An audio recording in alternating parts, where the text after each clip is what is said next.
afternoon, I'm Julia Coakley, and on behalf of the MGAA, I'd like to welcome you to our briefing this afternoon, which is being delivered by Searchlight Training. Before handing over to our presenters, I'd just like to run through a few housekeeping points. Please ensure that your microphone and your camera is off. And if you'd like to ask a question, please use the chat button at the bottom of your screen. Your questions will remain anonymous. However, if we don't have time to answer your question, please include your contact details and the question will be answered post-event.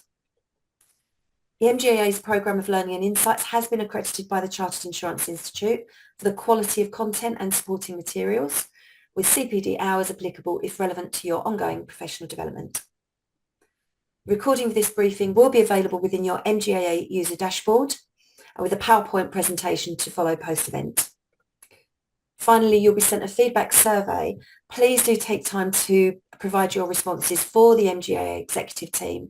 We do take your feedback incredibly seriously, and it really does give us good information in order to steer future market briefings and our whole programme of learning and insights. So today's briefing, the FCA business plan, key themes in relation to DE&I and culture, is being delivered by Holly Mapstone, HR specialist, and Nikki Bennett, Managing Director, UKGI and Searchlight Training. Nikki has over 20 years experience working in FCA compliance and regulation, supporting hundreds of insurance intermediaries in that time. An engaging industry speaker, she will be bringing real-life examples and easy to understand practical guidance for delegates to consider during this informative DE&I webinar session. Holly is an associate of CIPD with extensive board-level HR experience, including HR director level, FCA certified. Her pragmatic and agile approach, combined with strong operational, strategic and commercial experience, delivers business improvements and cost savings whilst driving up employee engagement. So Holly, if I can hand over to you. Thank you, Julia. Well, Nikki, I don't know about you, but I always hate following the bio because it's a live up to it. No pressure. No pressure. Well, thank you guys for joining today. And it we've got a lot of members on, so this must be a really hot topic that everyone's wanting to hear about. So, as Julia mentioned, the topic today is the FCA business plan. So we're pulling out the key themes in relation to DE&I and culture and what that all means for you guys moving forward. So a couple of learning objectives for you today. So by the end of the session, we're able to explain the potential impacts of CP 2320 diversity and inclusion on the financial sector.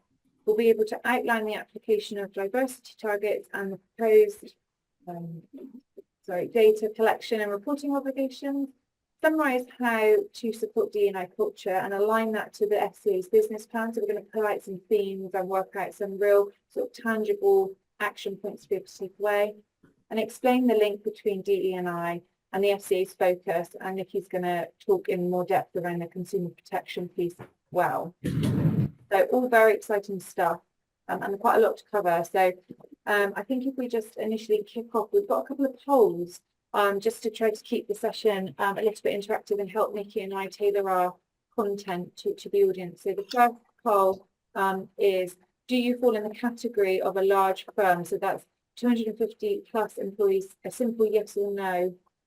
Julia, you'll be pleased to know the poll has worked. Thank you very much. That's reassuring. So yes, thank you to our delegates. It really is helpful if you participate in this poll. It does give some insightful information to our presenters. So we're very even at the moment in terms of delegates. We've got 50-50 on whether you are a firm that is deemed a large firm by the FCA. So we'll give it a moment or two more, see if that changes. Pendulum has swung towards no by a couple of %. So do have a think about that, and clearly if you don't know, that's fine, but if you are aware. Okay, so I shall end that poll and share the results. Perfect. So we're looking at about 50-50 split and then on to the next poll. Are you comfortable with the FCA's plan and their expectations? firm in regards to their expectations for diversity and inclusion.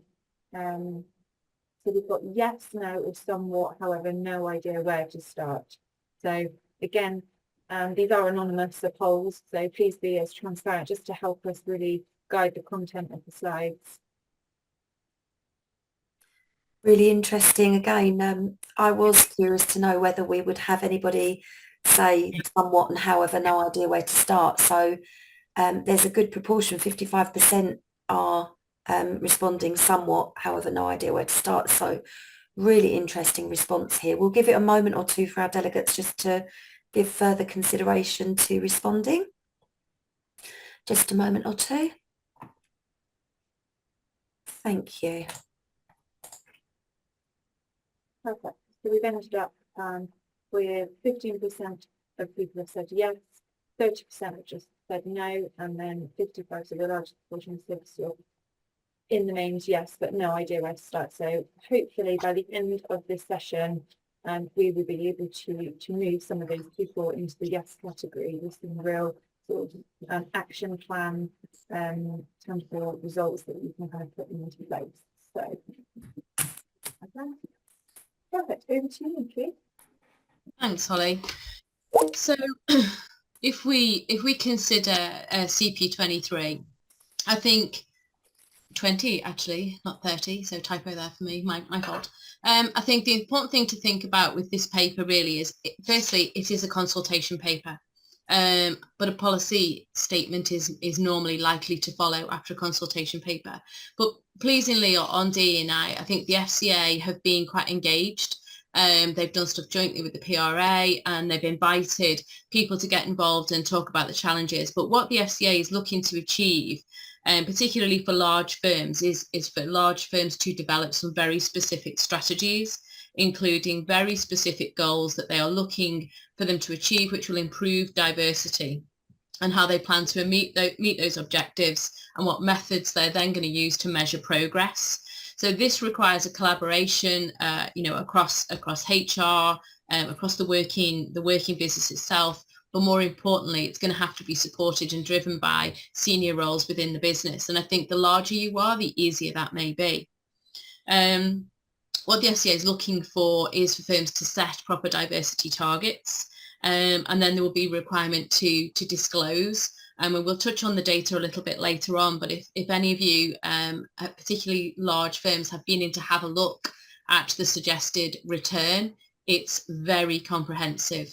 It's incredibly detailed, and the amount of data that you're expected to collect is not insignificant.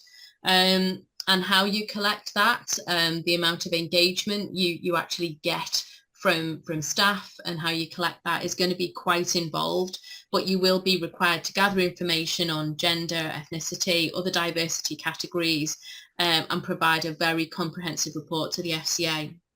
So I think in taking the approach that they are, the FCA is basically looking for this to be a governance, a board level issue, for accountability to be held at the very top, for those accountable to take a good grip and be responsible for overseeing the efforts, driving it through to make sure that they're achieving the standards that the FCA wants. The FCA wants to see DE&I at the heart of a corporate governance structure and see senior leaders driving this forward. So it also picks up on other important things that the FCA is aware of, which is all around non-financial misconduct, looking at improving things around fit and proper testing, suitability, general conduct. And I think the overriding message from any of this for me is, in everything you see from the FCA at the moment, is it's all about the culture. The culture is pivotal to everything. And if you think about what they want to achieve with this paper, the culture has to be strong. Next slide.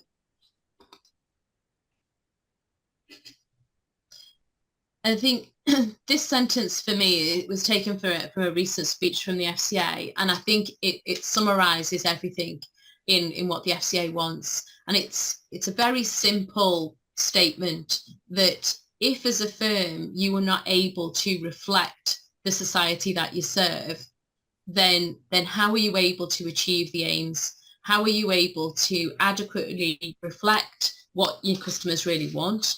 thinking about the objectives of the FCA.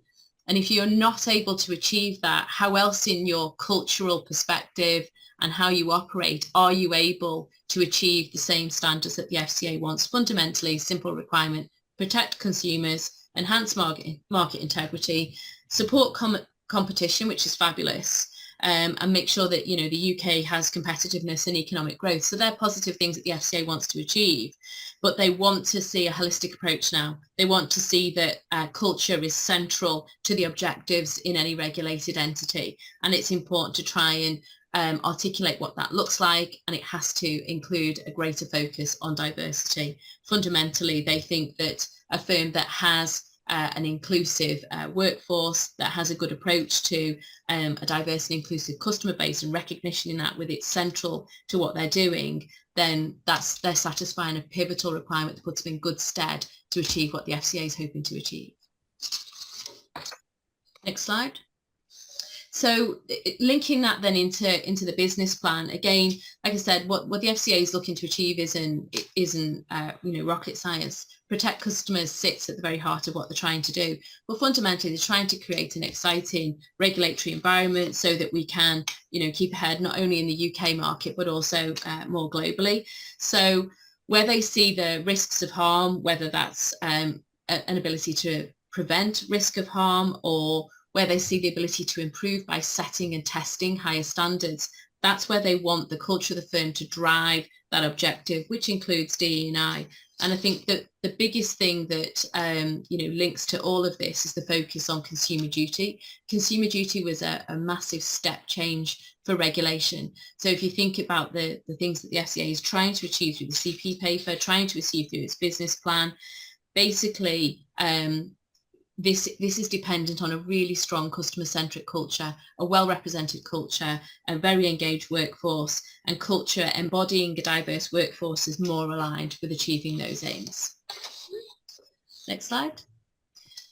To make it simple, it's all good and well saying all that, but how do we make that simple? And I think the easiest part for me to start with, and I say for me, but I think it's probably challenging for an MGAA, is to start at the end. So starting at the end is the customer. So from an MGA perspective, trying to clarify what your customer is, because there will be a different lens on who you think your customer is within that distribution model. But if we work it backwards, it makes it much easier to understand what the FCA wants us to think about. And that's considering all the steps in your distribution model, who your workforce are, and therefore who at a high level is accountable, is how able are you collectively to stand in the shoes of the ultimate customer and do the right thing. And if you're not diverse, it's very hard. I know that, Holly will probably touch on it in this one and other sessions where we have unconscious bias. If you can't stand in the shoes of your customer, it's very difficult to have an outcomes focused approach. And although, there's a benefit to being outcomes focused from an FCA perspective, is that it gives you freedom. It gives you freedom to choose, it gives you freedom to be flexible, and it gives you freedom to be a bit more open-minded about how you achieve those aims, always thinking about that very end customer in terms of what you are doing. I touch on some of these things here just because I think they're all related. I tried to think about it circular and it isn't. I think they all hinge off one another, but they are all critical themes that the FCA is focused on. I've laboured culture quite significantly because I think that is the bit that particularly smaller firms will struggle to articulate and define. Everybody feels like it's already there because, it might be close-knit and it's a family feel, etc., but actually pinning down and defining your culture can be quite a difficult thing to do. But when you think about the FCA's concerns, is that we are perhaps in an environment these days where a lot more firms are exposed to risks such as non-financial misconduct. When the FCA in the consultation paper talks about it, it talks about amplifying the ability to be aware of, to raise concerns, to make sure everybody is able to speak out, and Holly will talk about that later on. But one of the interesting things to see alongside of that is the increasing whistleblowing incidents. Whistleblowing tends to relate to unfair dismissal and that type of thing. But if you look at the numbers now that are increasingly around non-financial misconduct, and that doesn't always necessarily apply to what we'll call a victim necessarily. It can be the impact on other colleagues within the business.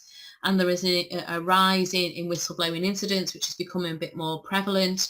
And when you look at some of the global statistics, they were quite alarming in the fact that, there is a rise in people being aware of workplace misconduct. Unfortunately, there is still a significant number of people who feel uncomfortable about talking about raising awareness of a non-financial misconduct incident, and therefore whistleblowing becomes an option to them. And in terms of the ramifications for the firm, that can be quite costly. Consumer duty I've already touched on in terms of it being pivotal to what the FCA wants to see, stand in the shoes of. If you can't, how else are you going to achieve that? But again, high on the agenda for the FCA is how this translates into vulnerability. And that may be vulnerability internally when you're thinking about your own workforce, but also vulnerability from those who you are trying to protect ultimately. Leading into in a poll now. So has your HR department team reviewed strategies to address underrepresentation in senior roles in various demographic groups? It's simply yes or no. Thanks, Holly. So again, for our delegates, please do be transparent. As Holly mentioned before, these are confidential, these responses. So we've got quite a high proportion, actually, 70% that are saying no, that strategies haven't been reviewed. We'll give it a moment or two longer for people to respond. We could have possibly added onto that, how many of you have the luxury of a HR department? That's a very good point, Nikki. Very good point. Okay, so interesting. Perfect. Okay, so 56% of people have said no.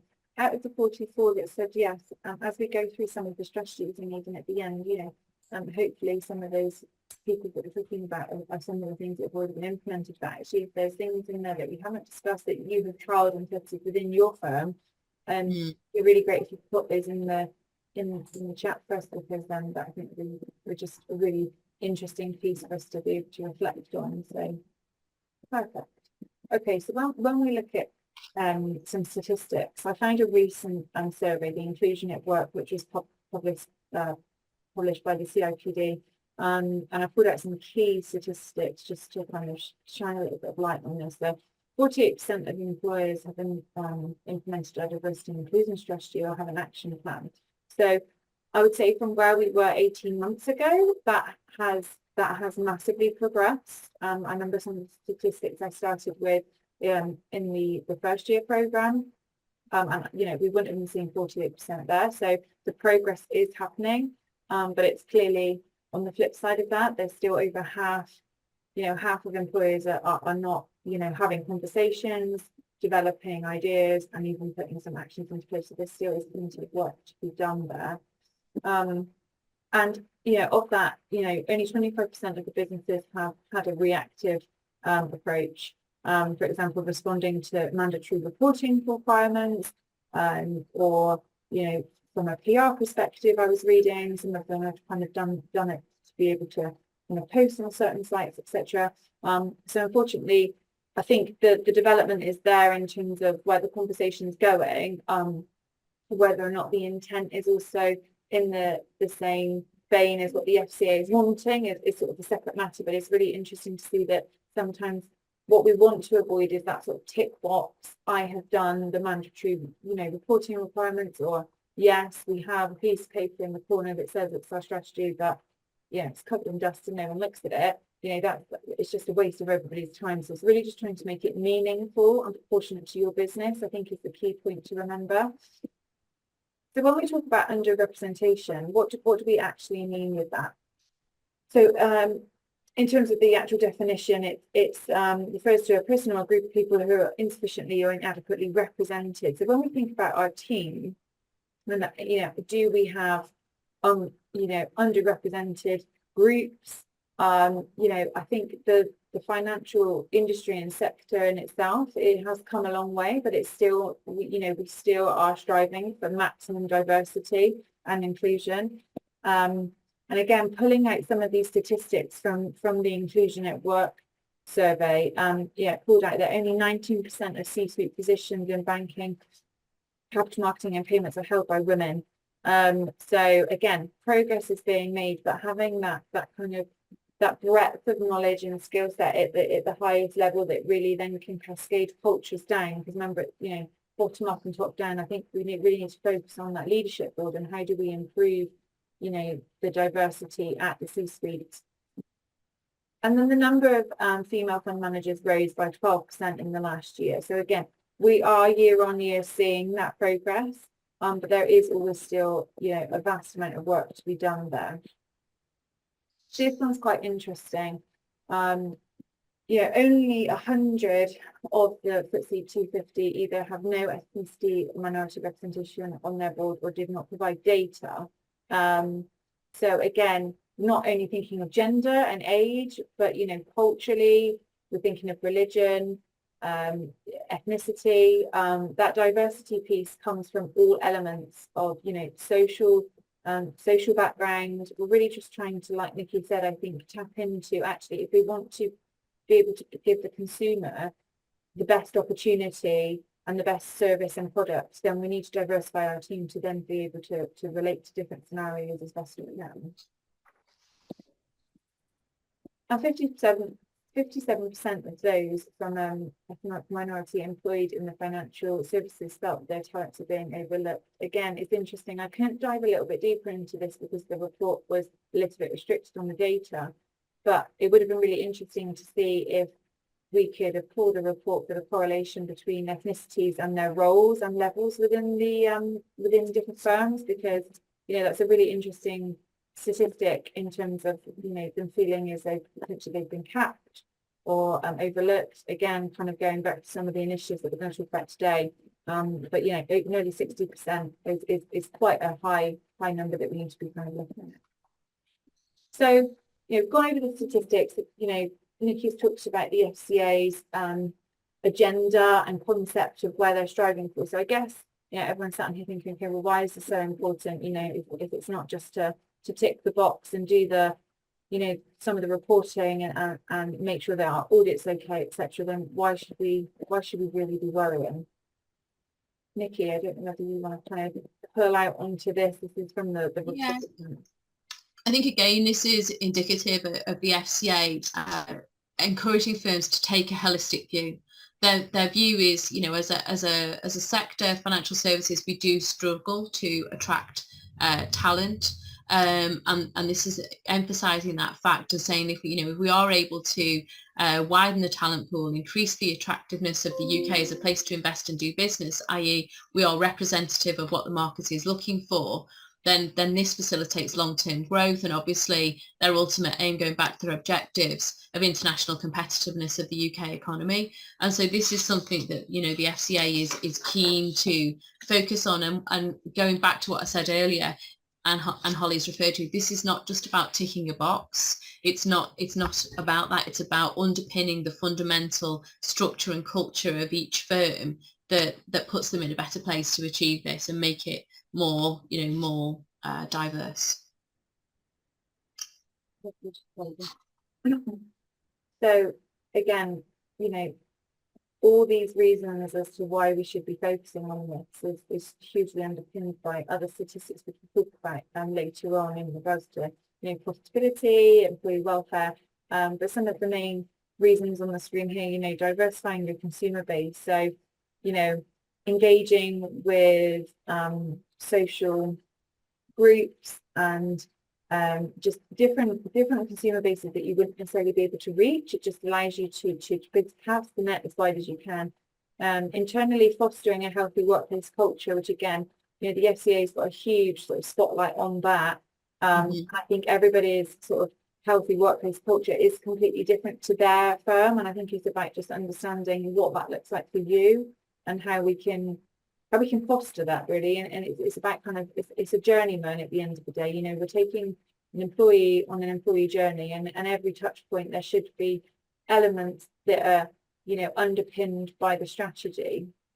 Providing a multi-optic approach to the business purpose and values kind of ties in with that piece. Broadening skill set, knowledge and experience. So yeah, it's kind of a bit of an obvious one, but you know, if we can diversify our talent pool internally, we can tap into different skill sets, experiences, backgrounds, you know, approaches. You become just far more diverse in terms of your offering, and then allows more informative decision making. Again, we'll kind of come on to some statistics that really do support that, but a massive piece as to why we should be on the board agenda. I think in looking at some of those, you know, cultural perspectives, I think as much as we talk about considering broadening skill set, knowledges and experiences, particularly for small firms, when I looked at the comprehensive data that's being asked of big firms, I actually looked at some of the criteria and I thought, in developing a culture, particularly within a small firm, how comfortable would your average small firm be in even discussing some of the items that are on the data return, let alone being able to develop a strategy, making sure everybody is properly informed as to what that means. I think there's an awful lot on there that small firms would still struggle with to be able to better define their culture. But in terms of working on that and being able to, you know, embrace the workforce more fully, not just the existing talent, but attaining new talent. I think when you do demonstrate that you've got that right, then it definitely pays out in your retention rates. These kind of this cultural approach, whether or not it's something that affects an individual personally, we increasingly see this being an aspiration for new recruits. And so they're looking to align themselves with a firm where their culture is strong and representative. That aligns with not just the company's goal, but their own personal goals. So, and where somebody, you know, obviously feels more included and a safer environment to be in, etc., then their performance and their involvement, whether that's you know, because of the work they're able to do or the views they're able to share, etc., then they feel more included in what they're actually doing, so they have greater job satisfaction.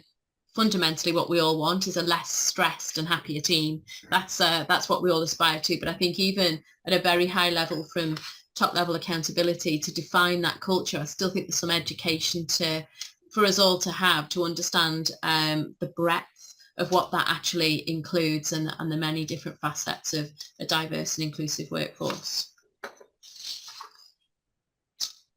Groupthink is it's an interesting topic that the FCA has talked about, and I think it's, when you look at some of the statistics that Holly's talked about, you are, and dare I say it, in a that, you know, that whole stale, pale, male environment, then the lens is so much shorter than if we are able to you know, widen it out. And so having a diverse workforce, you know, reduces groupthink, less following the herd, but more importantly, create an environment where people do feel safe to speak out, where there is psychological safety because they can spot behaviour that's not comfortable. Looking at some of those statistics still where people are afraid to do that is disappointing, but it gives us something to work towards. It creates an environment where people feel okay to talk about something that, you know, might be a bit more challenging, a bit more impressive. From an, you know, an entrepreneurial perspective, it's also quite exciting to step in the shoes of what might be possible. The FCA is keen to, you know, create innovation, etc., and in a way that, you know, they're looking for us to think outside the box. And if you have a diverse workforce who's in an environment where that's possible, you know, then that's an exciting environment to be in. But I think also one of the things the FCA is very keen on, and some of the work that they did jointly with the PRA, was around creating leaders. Basically thinking about the tone from the top in defining the culture is hugely important, but actually most people will follow the line of their line manager. And so supporting leaders to be able to inform, you know, the team that follow them in a way that enables them to be fully embracive as well. There's, you know, we've got education there and support to be developing there, but creating leaders in every team, whether it's a specific DE&I leader or it's just generally a culture of strong leaders who fully embrace the initiative, then that is the standard that most team members are likely to follow. It's interesting on that one. Obviously we talked about whistleblowing earlier, didn't we? But yeah, you know, that whole kind of psychological safety, detriment to jobs and feelings, and being able to have that safe space to be able to call out those sorts of things. I think that kind of dovetails really nicely into that kind of group think, because you should be creating an environment where anybody should be able to blow the whistle if they want to, within the legislation, and that kind of, I think the interesting thing on whistleblowing as well is something that I hadn't fully appreciated was under, and Holly, you'll know this better than I do, but under employment legislation, if you bring a case for unfair dismissal, then there are certain potentially limitations on the amount of compensation, etc., etc. Whereas if you're raising a case under whistleblowing, those limitations don't apply. And more interestingly, you can lodge it in your local jurisdiction, but if you're a global entity, they can also be lodged overseas if that's the ramifications of it. So when you think about the risks to business from a whistleblowing of an affected individual, but those who are not directly involved in the case but are affected by that, once you go into whistleblowing territory, then the risks to firms financially, reputationally, etc., and the numbers are increasing quite significantly. And what we saw from something I heard recently was what we're seeing in the press is not fully representative of the significant increase in whistleblowing incidents. So I touched on talent pools anyway, in terms of broader skill sets, etc. But I think being able to drive initiatives, drive succession plans, and properly train in, like Holly said earlier, this is not a tick box exercise. Holly's going to talk a lot more about successful recruitment and upskilling team members, but I think it's something that it's quite difficult for firms to bring to life. And it's not the kind of subject matter that's just going to satisfy itself in some e-learning. It's think about practically what does this mean to the business, practically what does it mean to people doing their day-to-day jobs, and how you bring new people into the business. But fundamentally, it's a positive opportunity. And again, this, understanding consumer needs, this is where the FCA is quite clearly driving home culture, but because their ultimate aim is to protect consumers and thinking about your end customer, is thinking about how you can fully understand, empathize, stand in their shoes. And if you don't have representation in your workforce able to do that, then you're never going to have full sight of potentially the risks, but equally the opportunities as how you do something with that. And then, being able to develop that further, greater success for the people who work there, but you basically create an environment where you are able to be representative. I said to Holly earlier, I watched an interesting video the other day about unconscious bias, and it was very interesting to see how people, their brain actually operated in a certain circumstances with and without labels, and it absolutely evidenced that whether or not we feel it, admit it, or can talk about it, our unconscious bias, our brain kicks in first as to an automatic response, and then going about it. So if we're not able to stand in the shoes physically of a diverse and inclusive customer base, then we're never going to be able to achieve the objectives that the FCA wants. I think on the unconscious bias piece as well, it's about really trying to untrain your brain in many ways. People will talk about recruitment in a little bit, but yeah, obviously we did a whole webinar last year purely on that subject, because it is just so fascinating that it's almost hardwired in that way. So it's almost like a computer needs to unplug all those bits and then start again. So but yeah, it's quite an in-depth kind of concept to work on. So yeah, in terms of the numbers, I sort of said we'd underpin it with some solid numbers, and sort of they're here on screen for you now, and everybody will take away one piece of this that's most important to them as leaders in your business. But thinking about some people, to get this conversation to the C-suite or to the board, it may be that you do need to focus on that very bottom one around profitability and commercially viable and sustainable. If that's the angle that the optics of this agenda needs to go in at, then we're okay with that. It's just showing that it's more than just good to do and morally the right thing. There are so many statistics here that just prove that actually having more productivity, better retention rates, so again saving more money in terms of recruiting, making smarter and better decisions and showing innovation, like you said, being more entrepreneurial, thinking outside the box. So there are so many benefits to your business and to just your employee journey, like you as an individual, as a leader of a business would benefit yourself in regards to kind of adapting to this. So yeah, I think your new recruits you're getting in as well, the numbers kind of speak for itself, really. Okay, so when we think about the HR strategies, how can we address this underrepresentation, which is the main piece of what we've pulled out from the paper? So I'm going to talk about recruitment mainly because I think, you know, there is a little bit of a shortage in the market. I think Nikki and I did a podcast last month, and we did another mini webinar on sort of pitfalls. So recruitment is massive at the moment, not only from a cost and time and resource, but, you know, looking at what the new bill is coming into play and what the current government are proposing, you know, the day one right, there's even more emphasis on actually the recruitment needs to be absolutely as best it can. But tying into this, you know, where it all starts in terms of your hiring managers, you know, firstly, I guess, do they fully understand, you know, what your cultural values are, what the purpose of the business is, you know, do they live and breathe that role? Do they understand exactly what it's going to do? And do they actually understand how that links with, you know, getting that inclusion and diversity? So I think there's a whole training and understanding piece there of upskilling your leaders, because essentially whoever's doing the hiring needs to really be connected to this topic.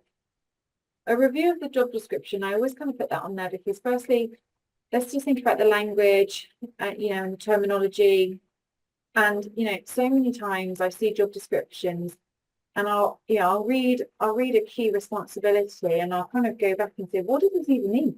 You know, if I don't know, sometimes I feel like we make it overcomplicated, or sometimes we put really essential skills, and I kind of like to challenge that a little bit and say, is that really essential? You know, could that be something that you could provide training and upskill? Because by making it almost a perfect picture of what you want, like a plug and play, the lens, like Nikki said, we're just shortening it so much that actually we're not being able to even attract other talent pools within the market that might go, oh, do you know what, actually I could do that because that's desirable, and I could maybe say I'm open to some CPD, etc. So really just think about job descriptions as a whole, because I do think, you know, even acronyms, you know, trying to bring new talent into the market, they might not know the language that we're speaking.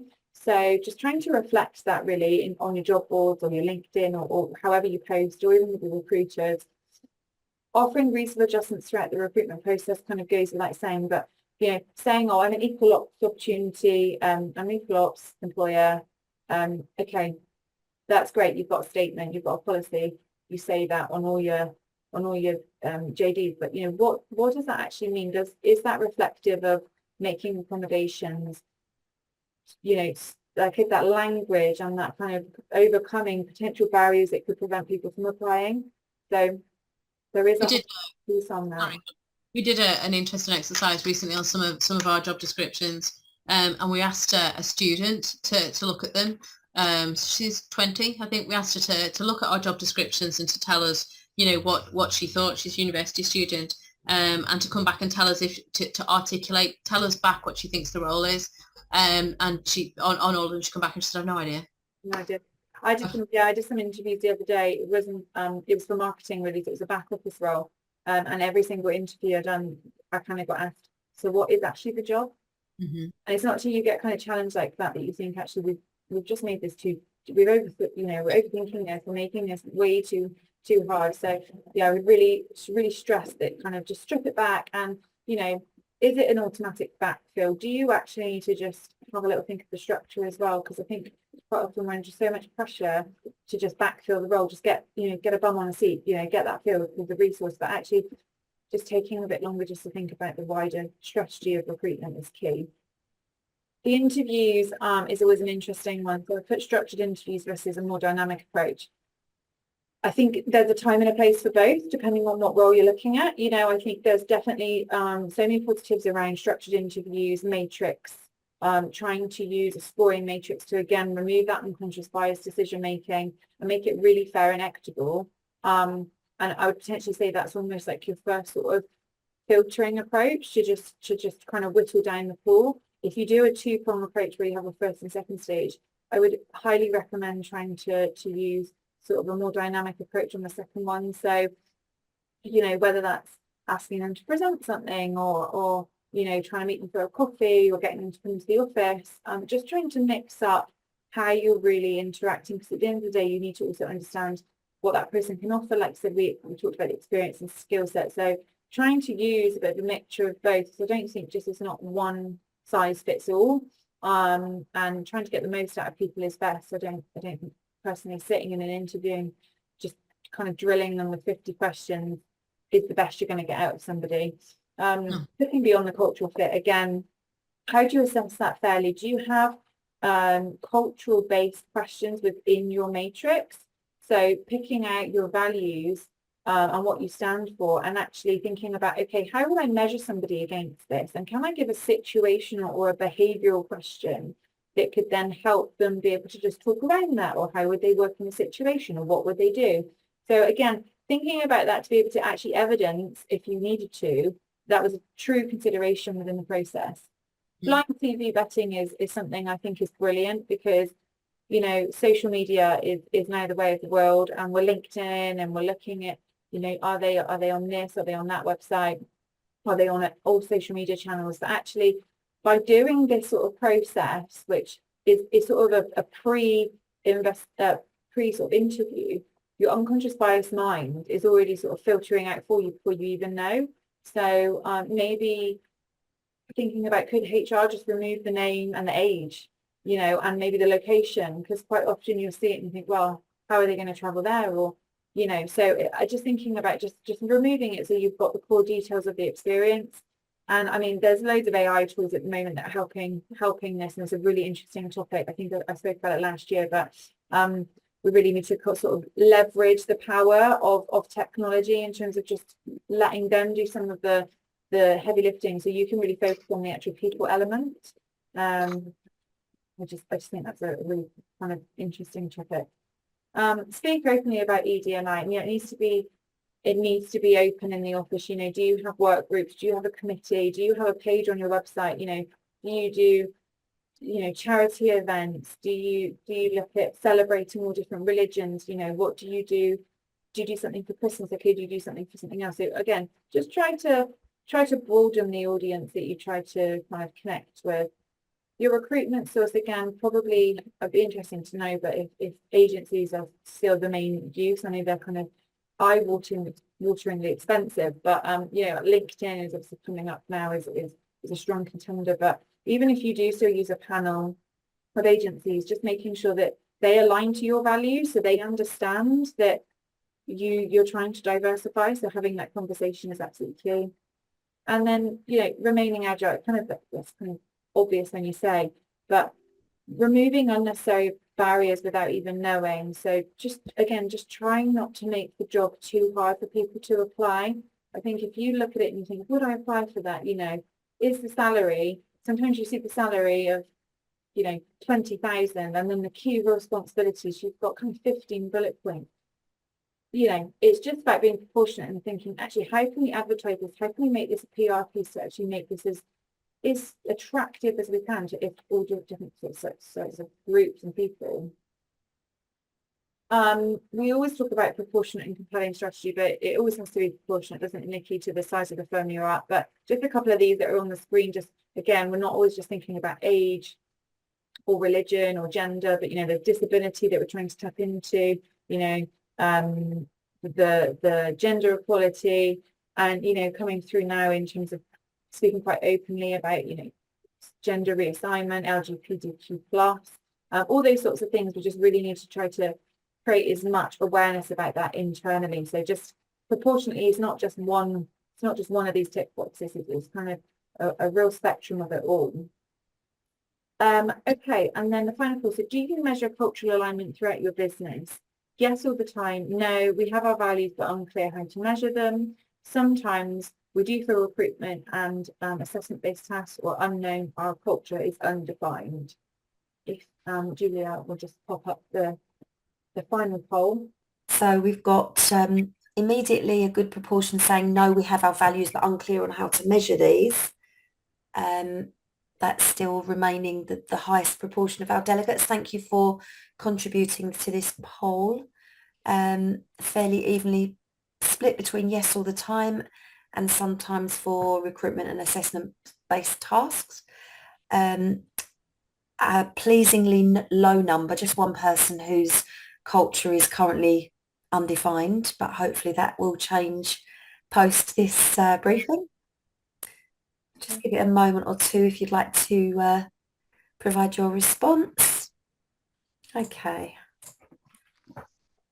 Thank you, Julia. Yeah, so 67% saying you have the values but unsure where to sort of start, which is interesting. And then 17% say, you know, you're doing with recruitment, which is amazing. And then I guess it's just the follow on from that. So the embedding once you've got them through the door.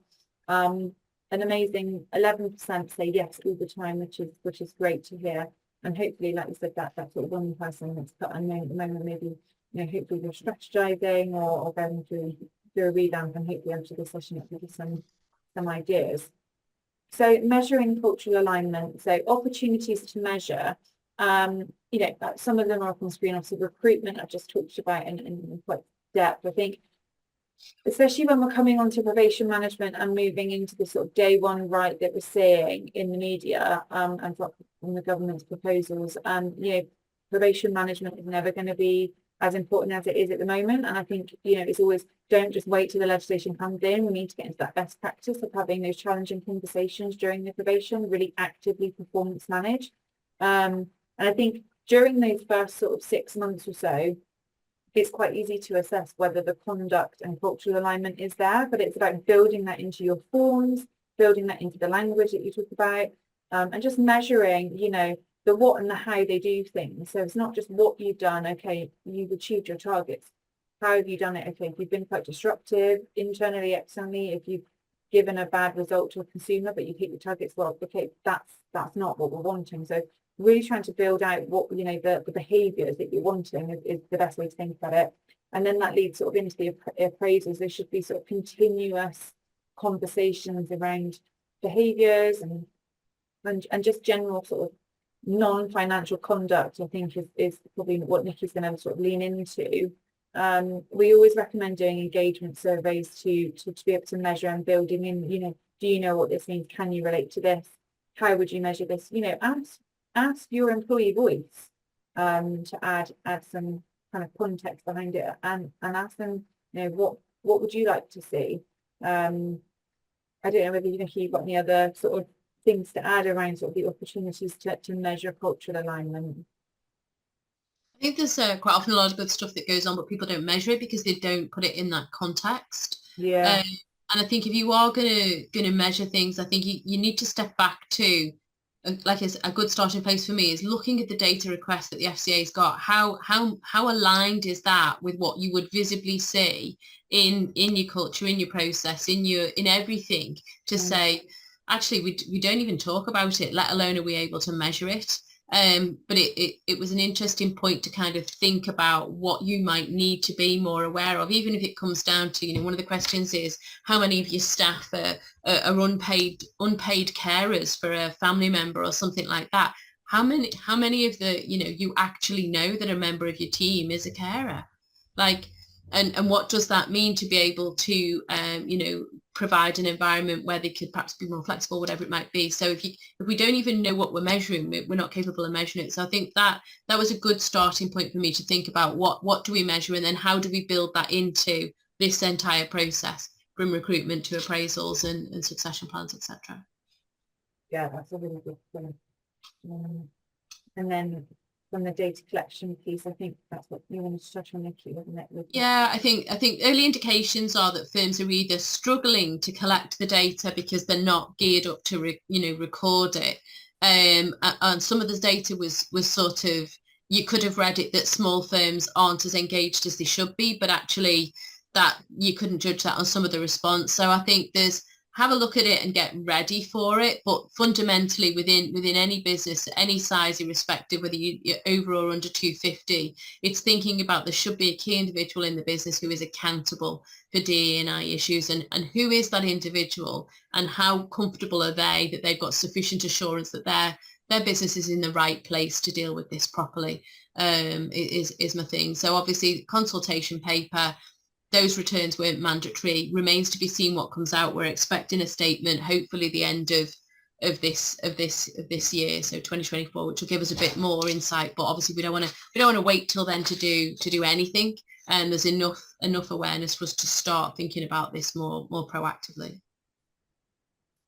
And then when we think about aligning the culture and with the FCA objectives that Nikki talked about earlier, we've got a couple of extra slides here just to kind of to build the connection, I guess, between what we talk about in the statistics and then where you do moving forward. So we talk about those action points. So defining your culture sounds like lots of people do, but again, be really clear on the purpose and behaviours and values, and build that into some of your templates and conversations that your leaders are having. Needs to be absolutely, you should be able to walk up to anybody at their desk or on Teams and say, name our core values. And, if people aren't able to just kind of say them quite fluidly, then, we need to be doing more around that conversation piece. Creating that accountability. So again, everybody can add to this. It's a big piece of a puzzle. Everyone's a cog in the wheel.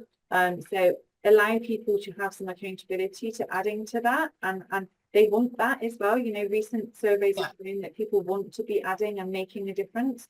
So it shouldn't be too onerous, but making sure that accountability is there, that teams know that how they contribute to this or how they behave then has a knock-on effect to the consumer, the internal teams, and start that obviously at recruitment stage. Empower the leaders, obviously Nikki spoke about that, but upskilling your leaderships. The FCA has got a massive focus on that in terms of endorsing that. But reward those who embrace change and remain agile. So do you need to bring in a leadership reward and recognition scheme, and can you it's about rewarding behavior rather than outcomes, because it's all about behavior led, and being pragmatic. So having a real kind of clear plan over your quarters and deliveries about how it can be, how everyone can take an influence approach on that is kind of joining the dots. And then I think Nikki's going to talk a bit more about the consumer protection piece. Yeah, fundamentally linking it all through. The FCA is looking for us to set higher standards in whatever that is, and be able to test and measure and make improvements. So more broadly, then be in a better position to articulate not only what your values are, but how they transcend into the diverse needs of your customers, supported by a diverse workforce, etc. Particular focus on vulnerability is massive, and the work that the FCA continues to do.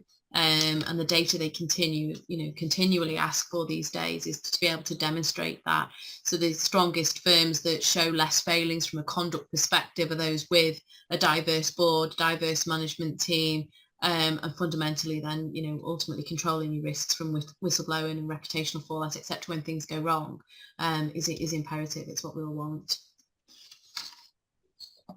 Okay, so we've run slightly over, but I just think this is such a hot topic that we could talk about how we do a deep dive into all different areas. So but hopefully by the end of this now you should be able to kind of explain the potential impacts, outline the application of diversifying targets and the data that's required for that, align the culture with the business plan, and explain why the focus is on the consumer protection piece, and have that link. So hopefully we've ticked off of those in terms of going through the objectives. Just a few final slides for me before I pass back to Julia, and we just have a little look in the chat. But here are a couple of the other topics that we're going to be covering this sort of year in terms of our live webinars, our mini webinars, and our podcast. So again, really interesting, that vulnerability piece that we talked about. Board reporting is probably like a very big one that people will want to be talking about, and the non-financial misconduct is also one that's kind of a hot topic at the moment. As always, anybody that's joined this or is watching this, obviously we're offering additional discounted rates, so please feel free to reach out, and our details are on the final slide. Obviously they'll be PDF'd and emailed anyway, so if you're happy to, Julie, should I stop sharing? No, that's fine. You can leave those details on. Thank you, Holly. That's great. Thank you so much. I can just about see, I can see that there's no questions in the chat boxes. However, to our delegates, if you do have any questions, as Holly has kindly offered, that you'd like to put to Holly or indeed Nikki, feel free to send them through either to our member services inbox, which we've launched today, through to me, or your usual MGAA contact, and we'll get them over to Holly and Nikki to respond.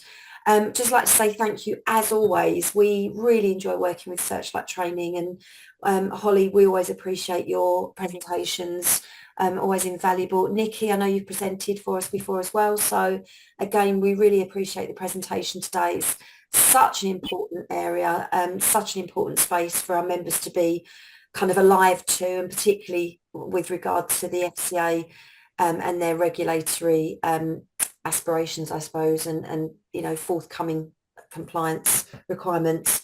To our delegates today, Holly did make mention of the upcoming training in management of bullying and harassment, and do listen to our on-demand podcast regarding recruitment. Both of these are delivered as part of MGAA member benefits, so we're very proud to be able to bring you this programme. The MGAA is actually also working very, very closely with the FCA and our trade affiliates and peers on matters relating to non-financial misconduct. So we're looking to develop initiatives on best practice and preventative measures. So again, as always, do look out for that. Finally, I'd just like to remind our delegates, please complete the feedback survey that you'll receive over the coming days. We really do appreciate your feedback. The team wait with bated breath on what you have to say. Thank you for all attending. Thank you, Holly. Thank you, Nikki. Have a great afternoon. Thank you.